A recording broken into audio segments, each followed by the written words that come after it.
స్వర్గవాస ఎవరు? హలో అమ్మా కోడలి పిల్ల, నేనమ్మా మీ మావయ్య గారిని స్వర్గం నుంచి మాట్లాడుతున్నాను. మావయ్య గారు ఏంటి స్వర్గం నుంచి మాట్లాడుతున్నారా? అక్కడ ఫోన్ ఫెసిలిటీ కూడా ఉందా? ఈ మధ్య జియోవాడు ఒక టవర్ వేశాడమ్మా. స్వర్గంలో అత్తయ్య గారిని కలిసారా మావయ్య గారు? అత్తకు మించిన అందగత్తెలు ఉన్నారమ్మా. ఇప్పుడు అత్త ఎందుకమ్మా?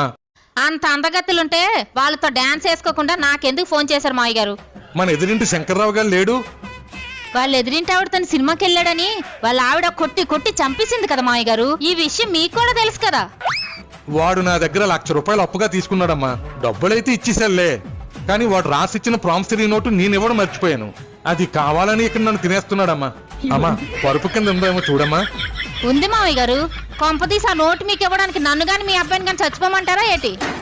మన వెనకింటి దివాకరం కొన ఊపిరితో కొట్టుమిట్టాడుతున్నాడమ్మా. తులసి నీళ్ళు కూడా పోసేస్తున్నారులే.